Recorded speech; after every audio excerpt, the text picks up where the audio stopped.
Shalom, Bapak Ibu yang dikasih oleh Tuhan. Satu topik yang menarik ya, yang jarang dikhotbahkan, yang ada di dalam 10 perintah Tuhan. Hari ini akan kita renungkan bersama-sama.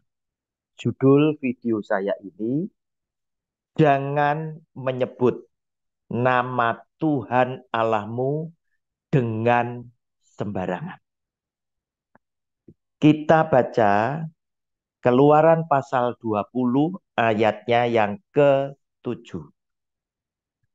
Jangan menyebut nama Tuhan Allahmu dengan sembarangan, sebab Tuhan akan memandang bersalah orang yang menyebut namanya dengan sembarangan. Nah, Bapak Ibu yang dikasih oleh Tuhan, apa yang dimaksud oleh Tuhan? Jangan menyebut nama Tuhan Allahmu dengan sembarangan. Nah, Bapak Ibu, Tuhan ingin ajar manusia lewat bangsa Israel tadi, lewat Musa dan bangsa Israel, supaya menaruh hormat yang setinggi-tingginya kepada Tuhan yang suci, Tuhan yang kudus, Sang Pencipta yang agung, yang esa, yang maha kuasa. Agar supaya manusia sebagai umat ciptaan benar-benar ada rasa hormat, ada rasa takut kepada Allah. Oleh karena itu, dia mengingatkan, jangan menyebut nama Tuhan Allahmu dengan sembarangan. Nah, Bapak Ibu, penjelasannya seperti apa? Nah, saya di sini dalam video ini memberikan 3 contoh yang termasuk kepada menyebut nama Tuhan dengan sembarangan. Yang pertama, yaitu mengolok-olok Tuhan. Ya, mengolok-olok Tuhan, tidak menghormati, tidak mengkuduskan namanya. Mengolok-olok yang seperti apa? Bapak Ibu, ada berita yang heboh, yaitu kebakaran di kota Los Angeles. Yang kata berita menghanguskan kurang lebih 20.000 rumah tempat tinggal. Dan kebakaran itu sulit dipadamkan. Sampai wilayah itu hangus terbakar. Seperti apa mereka mengolok-olok Tuhan yang diyakini oleh banyak orang bahwa ini mendatangkan murka Allah. Kita tonton videonya lebih dulu, para artis yang sedang menyelenggarakan pemberian penghargaan, yaitu Golden Globe. Kita tonton videonya lebih dulu. Golden Globes 2025 resmi digelar pada Minggu, 6 Januari 2025 di The Beverly Hilton Hotel, Beverly Hills, California. Bagi sebagian orang, penghargaan ini dipandang sebagai penghargaan bergengsi dan dinantikan setiap tahun. Artis yang hadir di Golden Globe 2025 yang menghina Tuhan sebelum terjadi kebakaran Los Angeles telah menarik perhatian. Salah satunya pernyataan Nikki Glaser yang membuat lelucon tentang Tuhan.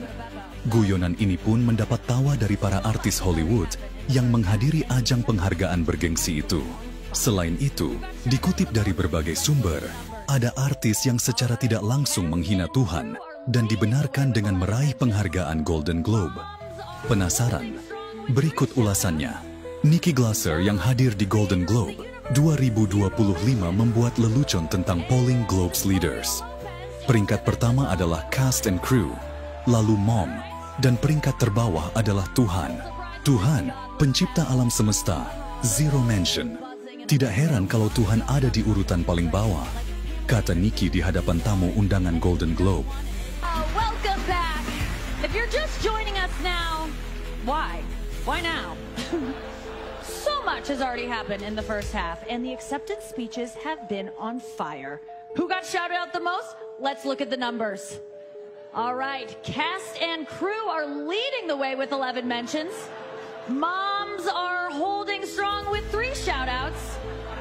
God, creator of the universe, 0 mentions. God, creator of the universe, 0 mentions. And Mario Lopez, host of Access Hollywood, 1. All right. No surprise in this godless town. The room has been buzzing.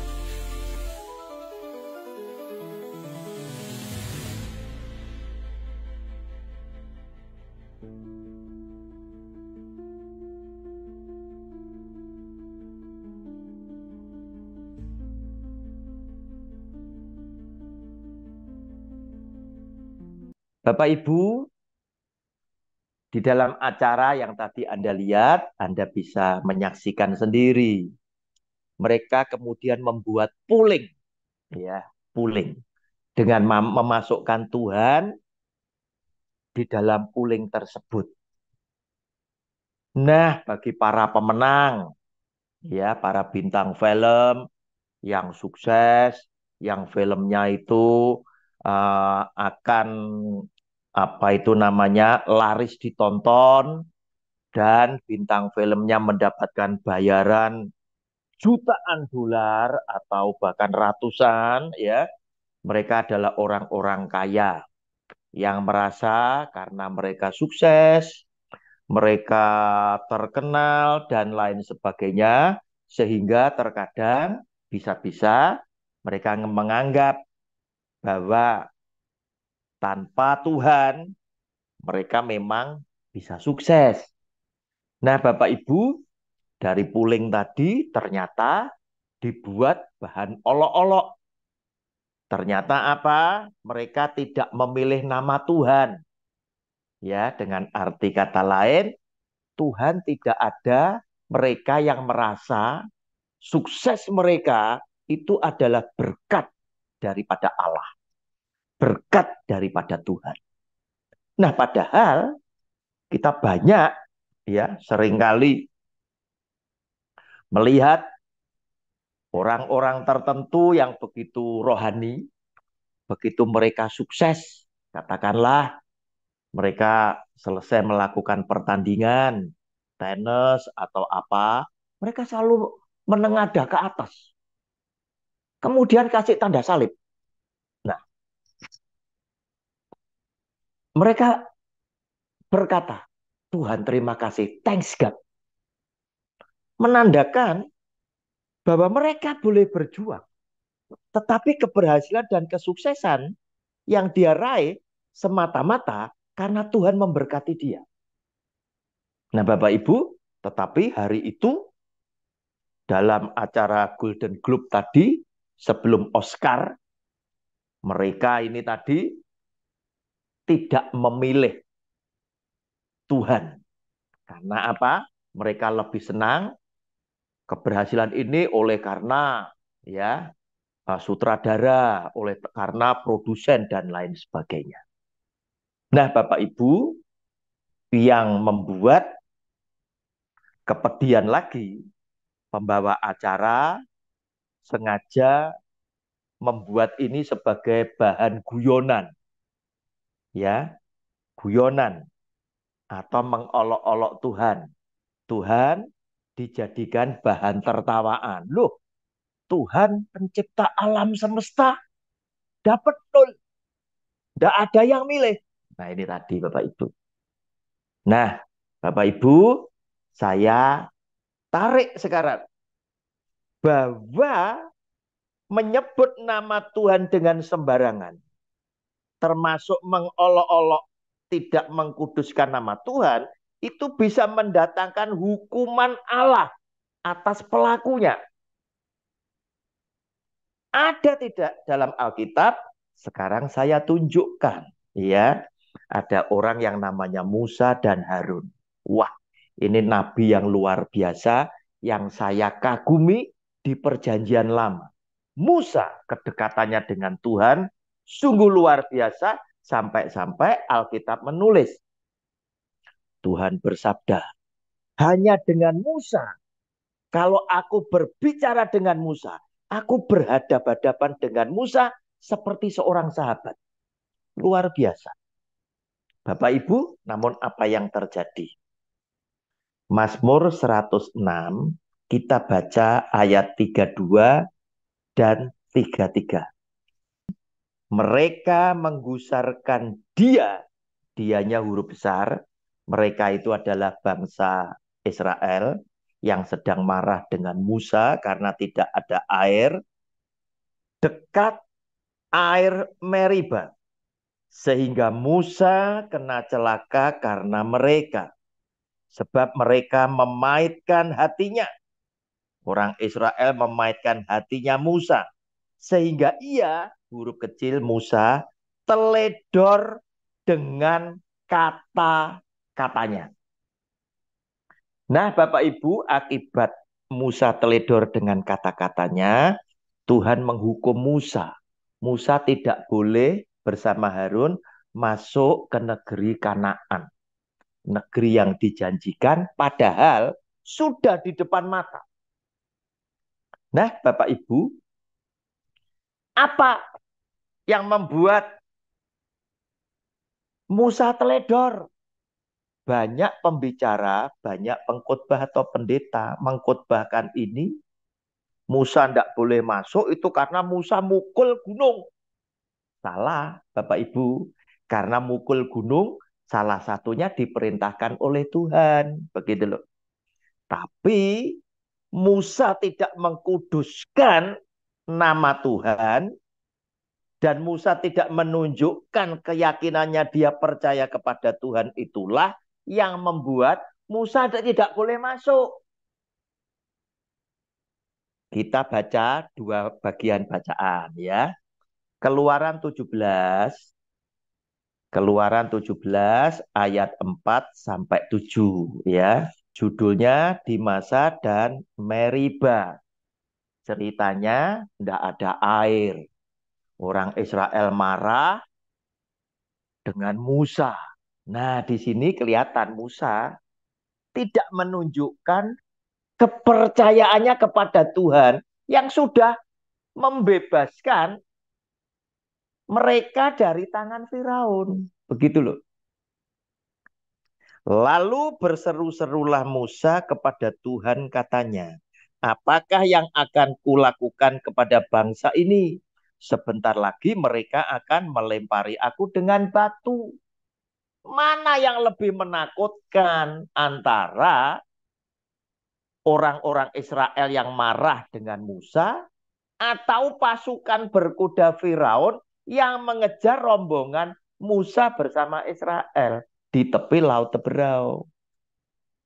Berfirmanlah Tuhan kepada Musa, berjalanlah di depan bangsa itu dan bawalah beserta engkau beberapa orang dari antara para tua-tua Israel. Bawalah juga di tanganmu tongkatmu yang kau pakai memukul sungai Nil dan pergilah. Maka aku akan berdiri di sana di depanmu di atas gunung batu di Horeb.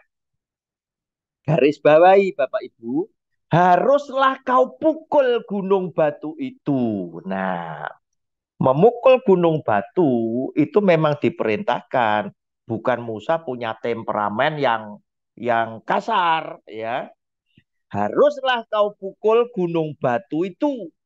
Dan dari dalamnya akan keluar air. Sehingga bangsa itu dapat minum. Demikianlah diperbuat Musa di depan mata tua-tua Israel. Dinamailah tempat itu Masa dan Meriba. Oleh karena orang Israel telah bertengkar.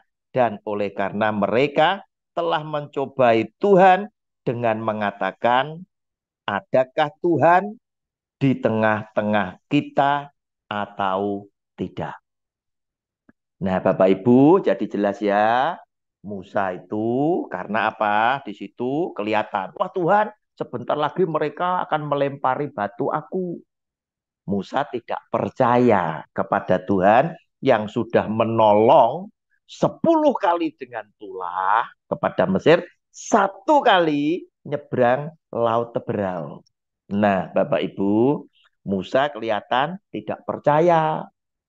Nah, Bapak Ibu, kemudian Tuhan perintahkan batu gunung itu tadi, ya, gunung batu itu harus kamu pukul, ya, harus kamu pukul supaya keluar air. Itu perintah.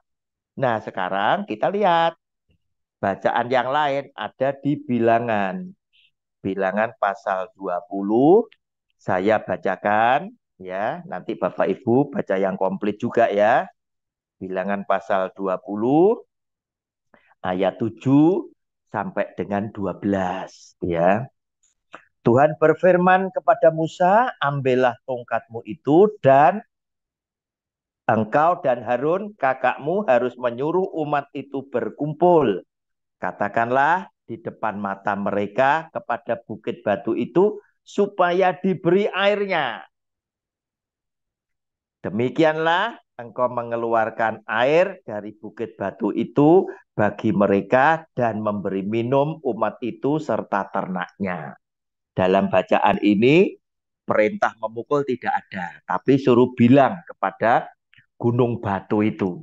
Oleh karena itu Bapak Ibu, pelajari, baca semua bacaan yang ada supaya komplit ya. Lalu Musa mengambil tongkat itu dari hadapan Tuhan seperti yang diperintahkannya kepadanya.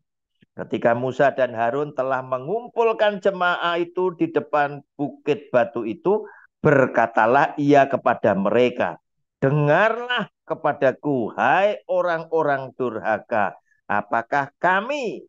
Nah, Bapak Ibu lihat, Musa mencuri kemuliaan Allah, tidak memuliakan Tuhan, tidak menguduskan Tuhan, ya. Yang mengeluarkan air adalah Tuhan, tetapi di sini apakah kami, yaitu Musa dan Harun, harus mengeluarkan air bagimu dari bukit batu ini. Nah, Bapak Ibu, ini adalah kesalahan yang kedua, ya. Yang pertama tadi tidak percaya atau kurang percaya. Yang kedua, Musa dengan kata-katanya, teledor dengan kata-katanya, ya.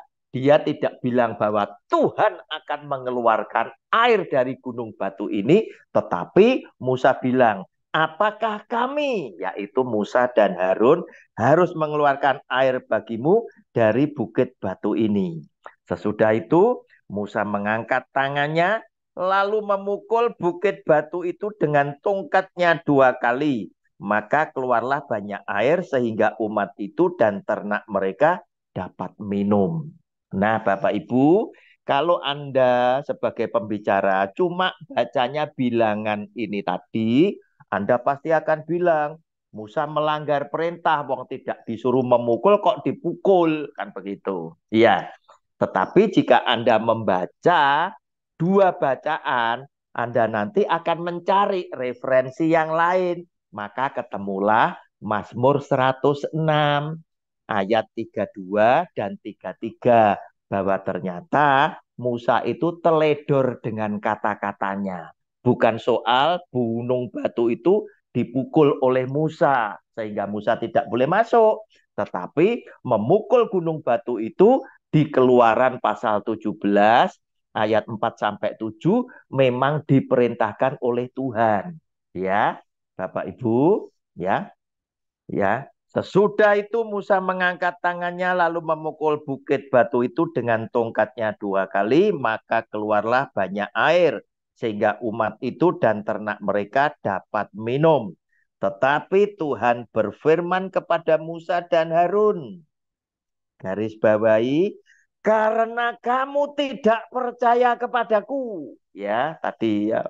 Wah Tuhan, sebentar lagi mereka akan melempari aku dengan batu dan tidak menghormati kekudusanku di depan mata orang Israel. Karena apa?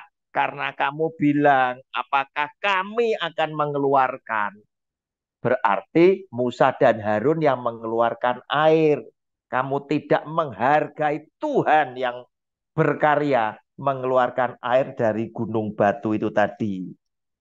Dan tidak menghormati kekudusanku di depan mata orang Israel. Itulah sebabnya kamu tidak akan membawa jemaah ini masuk ke negeri yang akan kuberikan kepada mereka.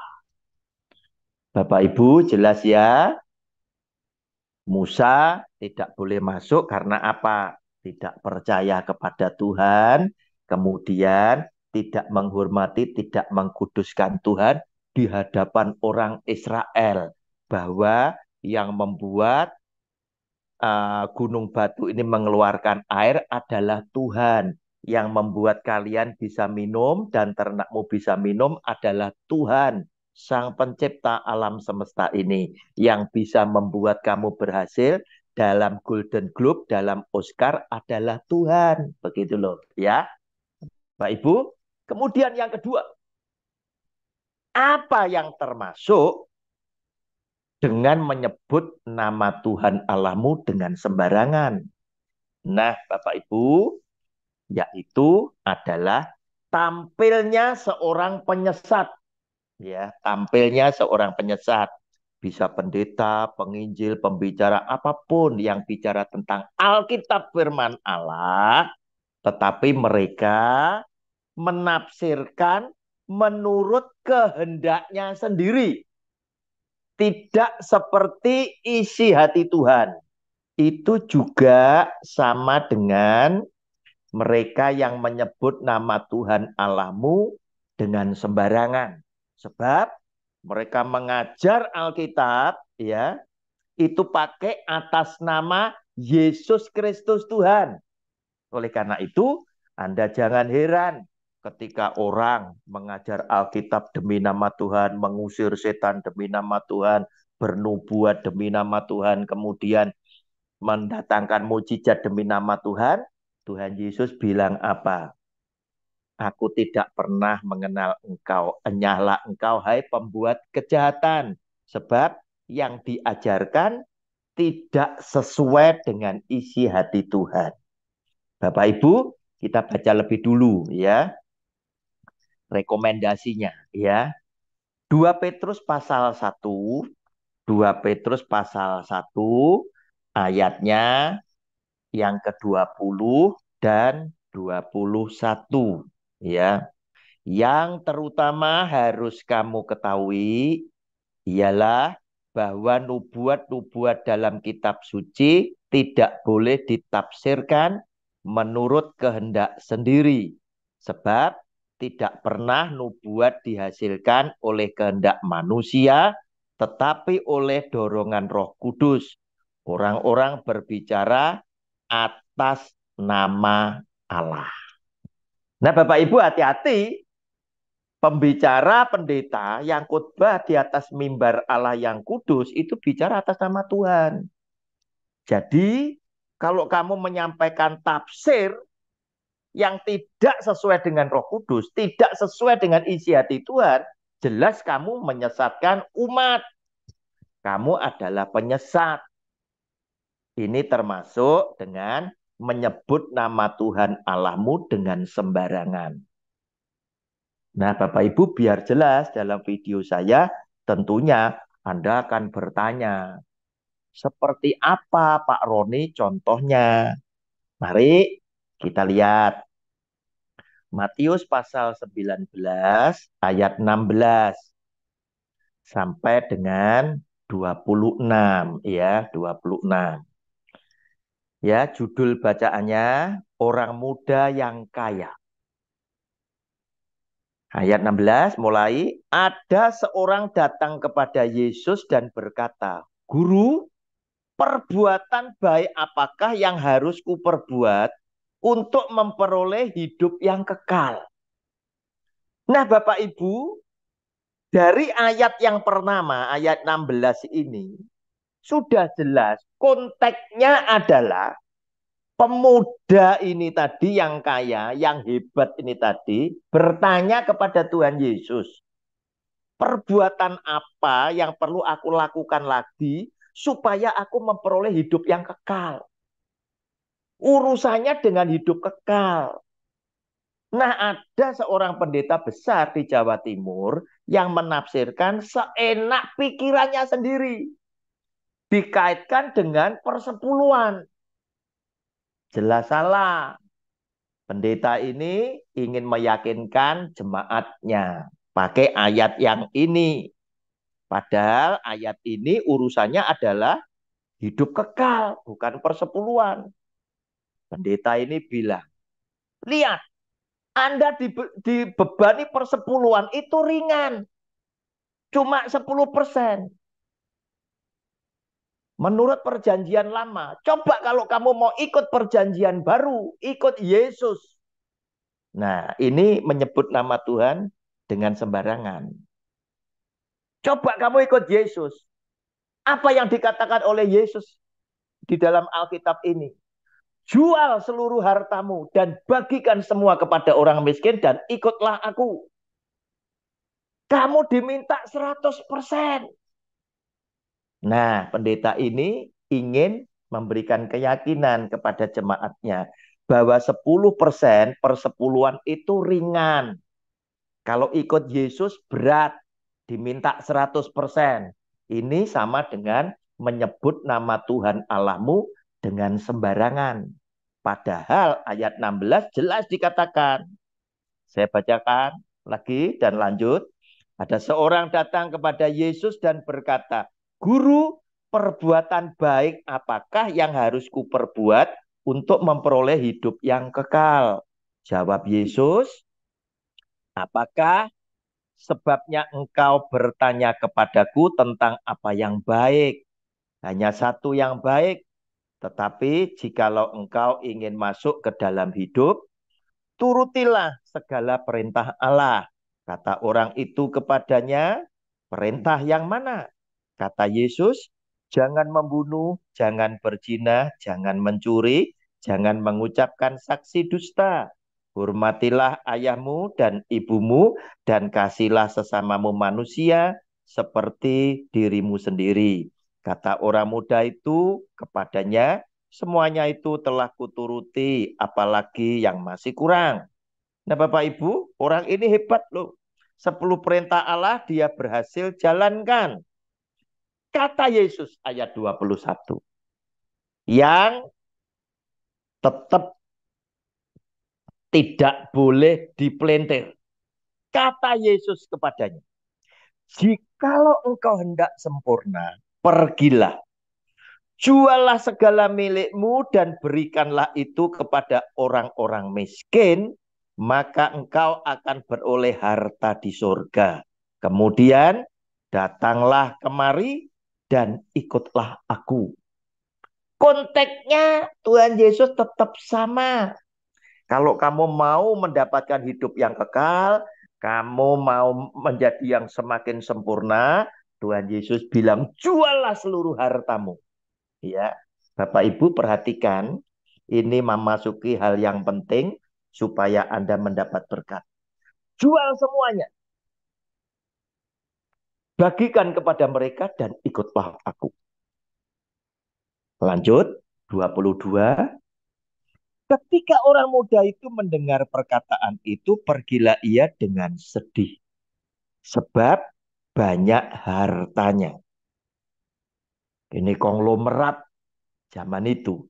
Yesus berkata kepada murid-muridnya, aku berkata kepadamu, sesungguhnya sukar sekali bagi seorang kaya untuk masuk ke dalam kerajaan surga. Sekali lagi aku berkata kepadamu, lebih mudah seekor unta masuk melalui lubang jarum daripada seorang kaya masuk ke dalam kerajaan Allah. Ketika murid-murid mendengar itu, sangat gemparlah mereka dan berkata, jika demikian, siapakah yang dapat diselamatkan? Yesus memandang mereka dan berkata, bagi manusia hal ini tidak mungkin, tetapi bagi Allah segala sesuatu mungkin. Bapak Ibu, ketika Tuhan Yesus menegaskan bahwa orang kaya sukar masuk ke dalam kerajaan surga. Bahkan ditegaskan lagi, Tuhan Yesus bilang, lebih mudah seekor unta masuk melalui lubang jarum daripada seorang kaya masuk ke dalam kerajaan surga. Maka gemparlah para murid yang mendengarkannya. Para rasul berkata satu dengan yang lainnya dan bertanya kepada Tuhan Yesus, kalau begitu siapa yang bisa selamat? Bapak Ibu, kuncinya di ayat 26. Bahwa kita diselamatkan bukan karena upaya kita sendiri, bukan karena perbuatan baik kita, namun adalah kasih karunia Tuhan dengan kasih-Nya yang tanpa syarat. Bapak Ibu, mengapa orang kaya sukar masuk ke dalam kerajaan surga? Ini yang saya tadi maksudkan. Ini adalah bagian yang penting supaya kita semuanya beroleh berkah. Nah, Bapak Ibu, jelas Tuhan itu bilang tadi di ayat 21. Jual semua hartamu. Bagikan kepada orang miskin dan ikutlah aku. Artinya apa? Artinya Tuhan Yesus itu ingin bertanya kepada saudara dan saya. Kalau Anda mau hidup yang kekal, Anda berani bayar harganya tidak?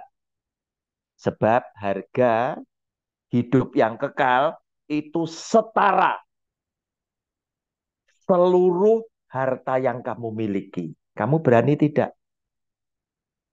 Maka banyak orang kaya yang baik sekalipun, yang bisa menjalankan 10 perintah Allah sekalipun, mulai berpikir, Tuhan, aku tidak mampu.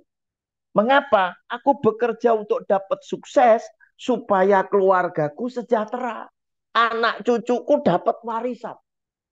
Dan Tuhan sadari. Karena itu Tuhan bilang, bagi manusia itu tidak mungkin. Tetapi bagi Allah segalanya itu mungkin. Kenapa? Karena Dia punya kasih karunia. Bapak Ibu, kita lihat jawabannya ya. Tafsiran saya betul atau tidak bahwa keselamatan saudara dan saya adalah setara total kita punya aset. Nah, ya, berani tidak? Matius pasal 13 ayat 44 sampai dengan 46. Ya.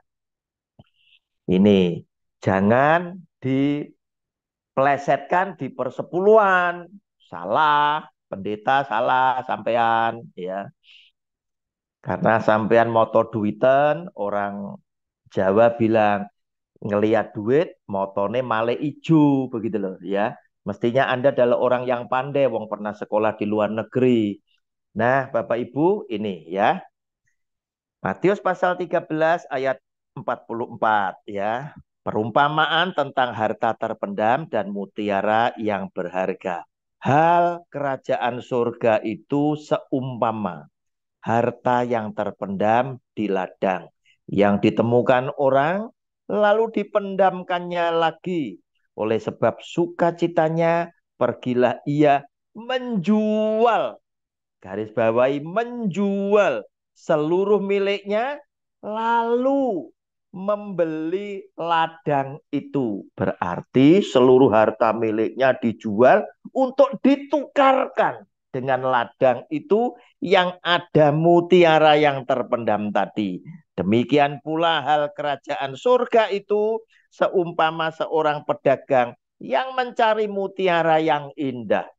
Setelah ditemukannya mutiara yang sangat berharga, ia pun pergi, garis bawahi, menjual seluruh miliknya, lalu membeli mutiara itu.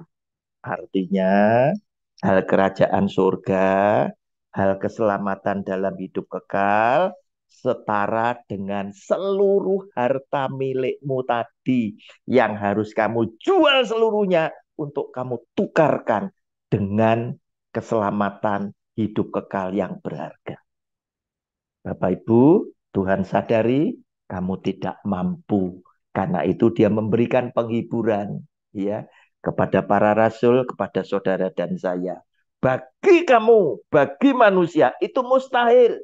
Tetapi bagi Tuhan, bagi Allah, segalanya itu mungkin bisa dijalankan. Bapak Ibu, yang ketiga dalam video saya ini, apa yang termasuk? Jangan menyebut nama Tuhan Allahmu dengan sembarangan.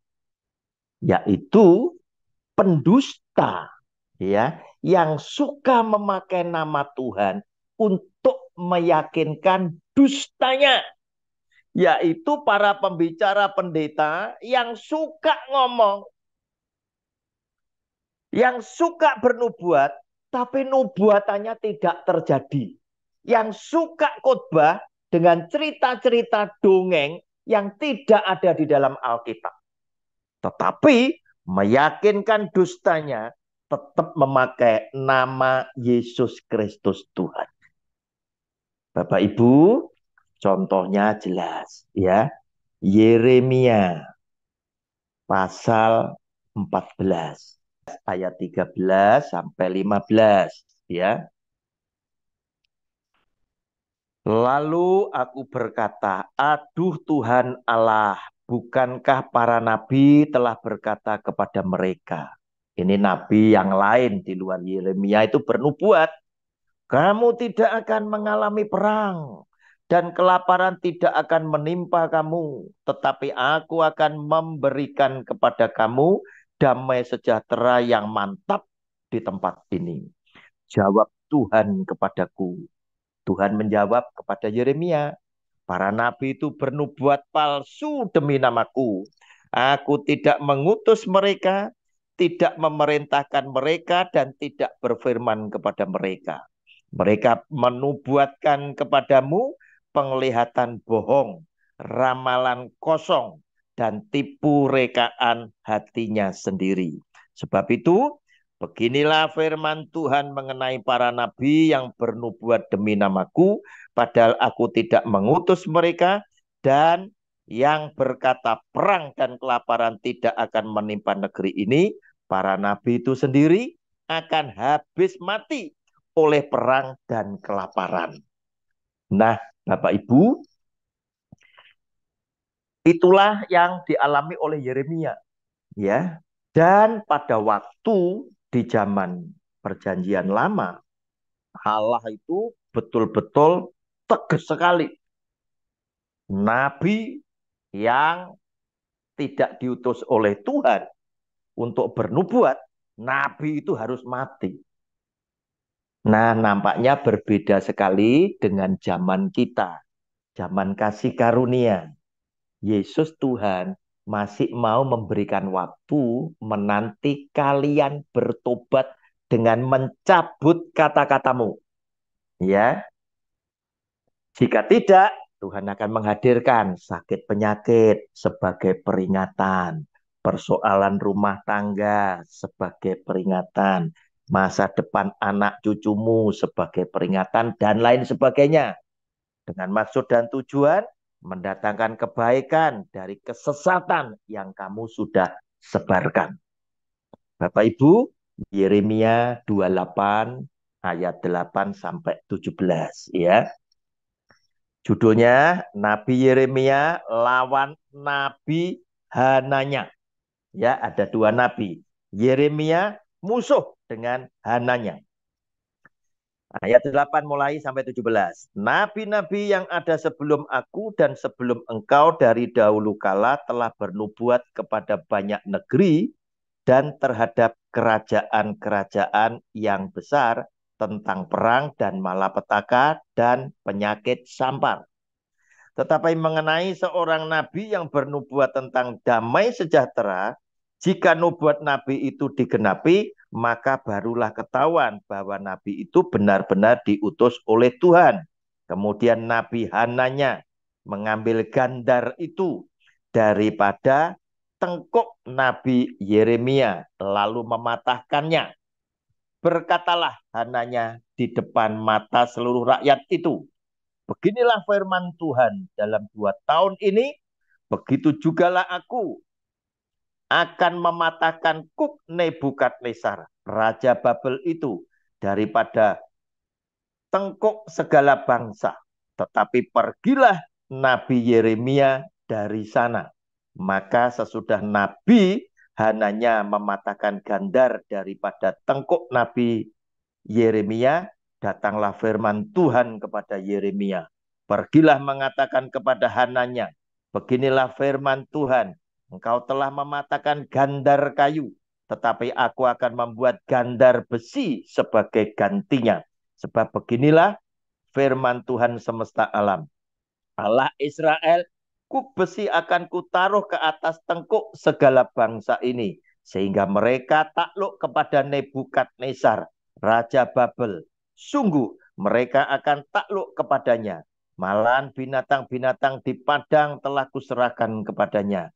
Lalu berkatalah Nabi Yeremia kepada Nabi Hananya, dengarkanlah hai Hananya, Tuhan tidak mengutus engkau, tetapi engkau telah membuat bangsa ini percaya kepada dusta. Sebab itu, beginilah firman Tuhan, sesungguhnya aku menyuruh engkau pergi dari muka bumi. Tahun ini juga engkau akan mati, sebab engkau telah mengajak murtad terhadap Tuhan. Maka matilah Nabi Hananya dalam tahun itu juga, pada bulan yang ke-7. Bapak Ibu, itulah perseteruan Yeremia dan Hananya. Hananya adalah nabi palsu yang menubuatkan nubuatan palsu yang tidak diutus oleh Tuhan. Ya, mereka suka kalau di hadapan bangsa atau di hadapan orang-orang penting, ya, supaya dapat amplop, dapat hadiah, menubuatkan nubuatan palsu yang baik-baik. Padahal Tuhan pasti akan menyerahkan bangsa Israel, dibuang ke Babel, ditawan oleh Nebukadnezar selama 70 tahun.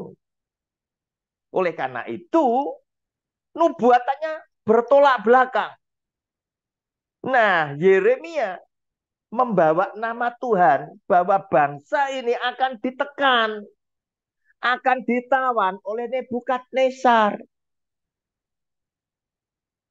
Tetapi Hananya memberikan nubuatan yang palsu. Dan firman Tuhan datang kepada Yeremia, dan Yeremia menyampaikan nubuatan daripada Tuhan, bahwa kamu telah mematahkan gandar dari kayu tadi, sekarang aku mengganti gandar kayu itu dengan gandar besi. Wah, ini yang lebih parah lagi. Sebab apa? Tuhan tahu bangsa Israel itu akan dibuang ke Babel dan mengalami pembuangan di Babel selama 70 tahun, baru bangsa itu nanti dikembalikan lagi ke tempat asalnya. Nah, Bapak Ibu, jelas nubuatan Yeremia yang terjadi karena Yeremia adalah nabi yang taat kepada Tuhan dan hanya mau menyampaikan nubuatan atas perintah Tuhan. Nubuatan yang asli dari Tuhan pasti akan terjadi, tetapi nubuatan palsu pasti tidak akan terjadi. Waspadalah Bapak Ibu sekalian orang Kristen, zaman sekarang banyak pendeta-pendeta besar itu menyampaikan sesuatu yang tidak sesuai dengan Tuhan. Penyesat adalah orang-orang yang punya pengikut banyak. Waspadailah, ujilah setiap roh, apakah itu roh dari Tuhan atau roh dari antikristus. Tuhan Yesus sudah memberkati kita semuanya. Amin.